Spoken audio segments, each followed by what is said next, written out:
Hey everybody. So my focus competency is going to be on how to be a better active listener or active listening. So these are a few of the references that I used in developing this, and a few that I've been reading and listening to in the last couple weeks. Really find them all great in all different ways.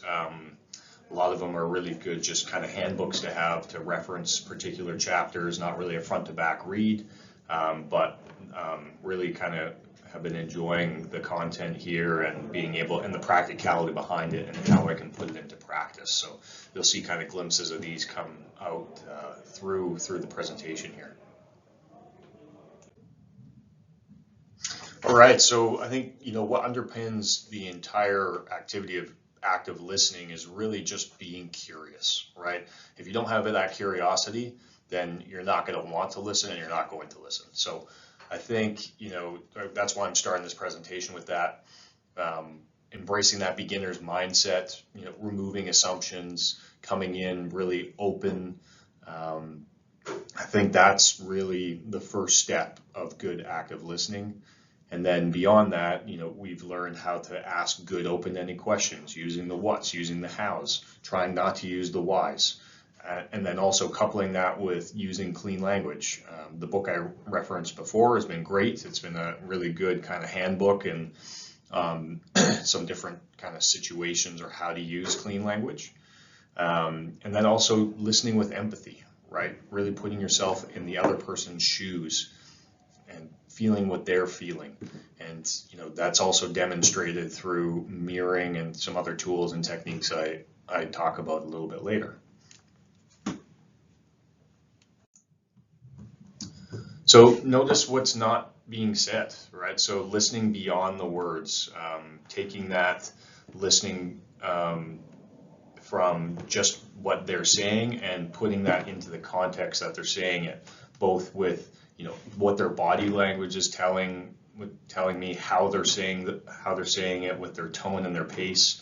Have really found these to be some of the most opportunistic times to really probe and dig in with the client to look at why some of these pauses, why this masking, or this defensiveness or openness of the body language is really leading to these different feelings. So being able to kind of ask questions on that I've found really impactful, both in practice and then also listening to the demos.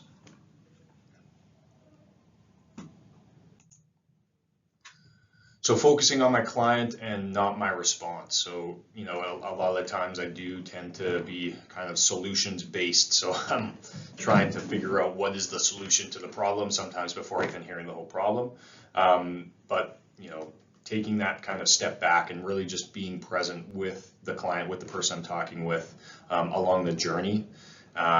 And not building that reply while they're still talking. And I like this quote, so I wanted to include it, but listening is an act of belonging, not evaluation. So it really is, working with the client, walking lockstep with them, not trying to be too far ahead, not trying to determine what path they should be taking and leading it. It's really just about being with them and being present. There is no bonus points for getting this done quicker. There's no, just something I need to work on is the time constraint isn't existent. It's it's going to take as long as it's going to take, and it's not about necessarily driving the best end result possible in a set amount of time. So it's really just kind of embracing that myself and knowing that the success is a part of the journey, not the destination, as cliche as that sounds. But really it's just about letting the client fully express themselves and working with them and working at their pace.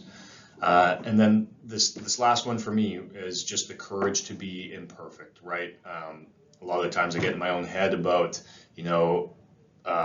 what's the perfect question I should be asking here, or I should have asked this back here, and kind of dwelling on that.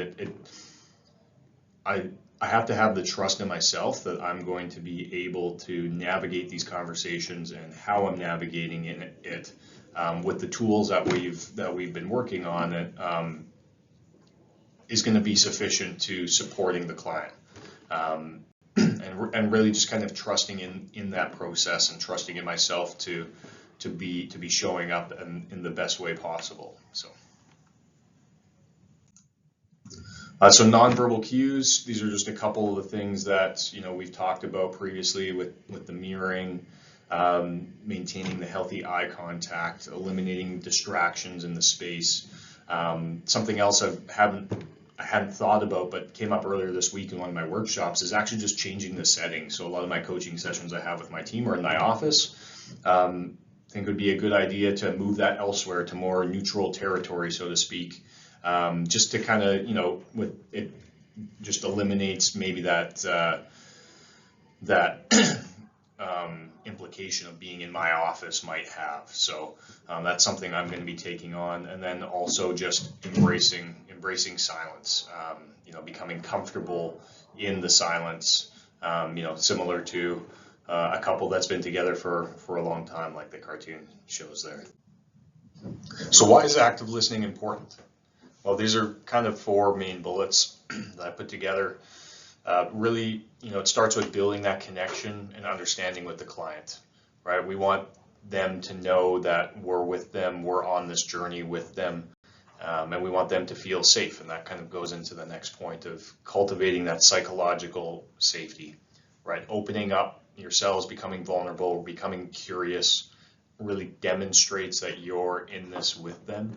And that's what we want. That's what we are doing, right? We're there to walk this path with them without any preconceived notions, and kind of then going into the next one, we want to help them uncover what's really going on.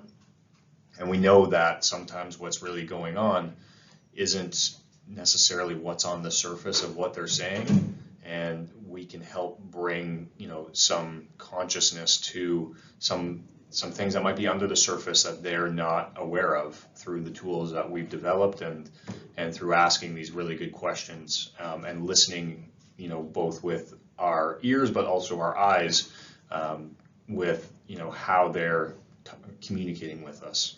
And then lastly, it's really about empowering the client to think for themselves. This is their journey, not ours.